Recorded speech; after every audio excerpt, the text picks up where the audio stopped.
Hi guys, welcome to your week 14 U.S. history launch, and we are smack dab in the middle of the U.S. expansion essay. Your pace chart again is found in Google Classroom, and this is week 14 that we are approaching. So again, all of these days you're actually off school, so nothing should be assigned here. This is all just a nice time to get everything caught up that's above this green box. So if you're behind, now's a perfect time. It's a whole week to try to get caught up.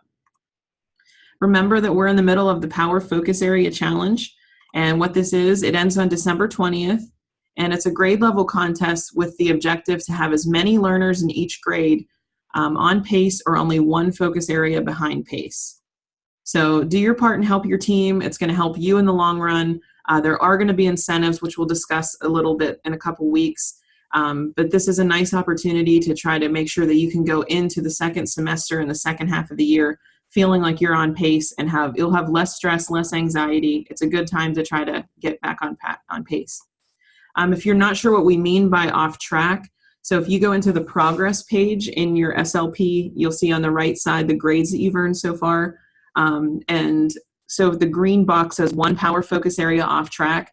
That is going to be acceptable for this for this challenge.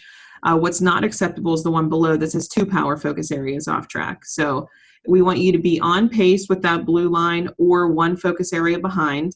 But if you're 2 or more behind, it's becoming an issue, and we need to hurry up and try to get those caught up, because the power focus areas are what's going to help you learn the content that you need to do better in the projects. And remember that the projects are worth 70% of your final grade, and there's a lot of you who are still shying away from those and only doing focus areas. If you do that, the highest grade you can possibly earn is a 30%. So it's time to really start in on those projects, and if you're confused, you need to ask. Our project that we're currently working on is the U.S. expansion essay. Again, we're just looking for what motivated U.S. expansion in the early 1800s, and were the results of the expansion, was it really worth it? So your final product, you can be doing a 5-page essay, or 5-paragraph essay, which is like 1 page, or you could be doing a slideshow, as long as you're answering all those main things. The focus area that's going to help you complete this project is the foreign policy in the early republic, and then early 1800s in the West. Checkpoint 3 is what we're working on currently. This is an essay outline, and what you should remember is that this is an outline. It's not an entire paragraph yet. So what you need to be doing is, it should be a skeleton, like on the right side here. Your introduction paragraph, part A, would be your background information, your claim, 3 body paragraphs, then a conclusion. So this is a skeleton outline. What you need to do is, don't submit this exact same thing to me. You can use this structure if you'd like to, but what you want to do is actually fill in the outline. So part 1 would be your introduction paragraph. Then you'd say for A, don't just write background information, actually put in the background information. What's the background information about U.S. expansion that you're going to include in your introduction paragraph? Then put in, what is your claim? Don't just write the word claim, tell me what your claim is. And then for the body paragraph, you'd have a topic sentence, and then part B would be the evidence. So what quote from the documents are you going to be using in your essay? So again, don't just put the skeleton, actually fill it in with the evidence and your claim that you're going to be using. I want to point your attention to the Learning Strategies resource in the SLP. If you look to the left side of the screen and click on resources, you'll see a thing called Learning Strategies. And what this is going to be is, it's different modules that are going to help you learn how to do particular things. So this one would be studying and taking notes. If you are not taking notes in the SLP, I assure you that you're doing it wrong, and you're probably wasting a lot of your time because you're just randomly guessing on things. What you should be doing is taking notes in a notebook, have a notebook and pen and paper right there beside your computer. Take notes as you work through some of those videos and looking at slideshows and different readings, because by the time you get to the content assessment, you should really have an open book quiz, essentially.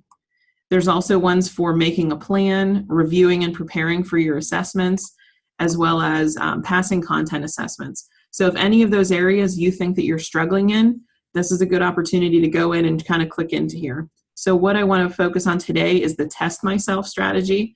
If you are somebody who is just kind of guessing on these and you're taking 5, 6, 7 times to pass content assessments, you might want to think, okay, I think I'm doing something wrong. So think of what you can do to make sure that you're only taking 1, 2, or 3 times to pass the content assessments. So click into Test Myself. This is going to discuss, there's videos to the right, there's lots of examples, and it's going to show you how to properly make flashcards, how to write summaries, how to use the objectives in the SLP to make sure that you are questioning and you're actually understanding the content. Also making sure that you're testing yourself while you're doing those objectives. There's checks for understanding and all of there.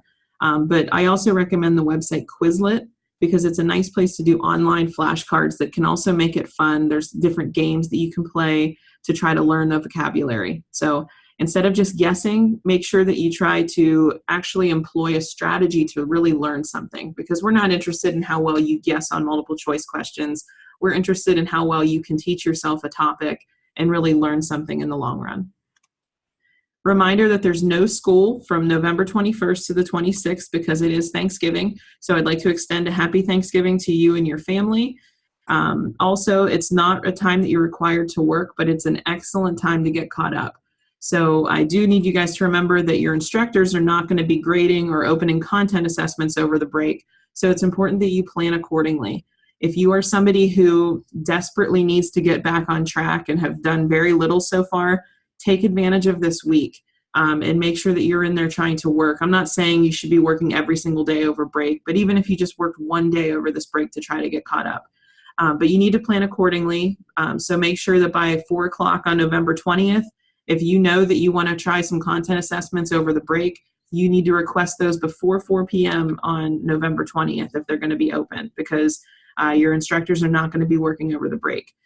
You can work on checkpoints at any time. You're just going to have to wait to get feedback until school is back in session. So again, plan accordingly by November 20th at 4 p.m. to do whatever you're going to do over break.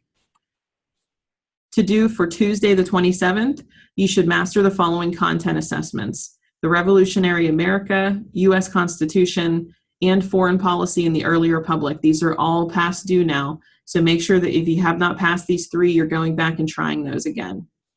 You need to submit past due projects. I have a lot of you who still have not done the first project, which is American History Mythbusters. There's also the Constitutional Convention one, which just ended a couple weeks ago.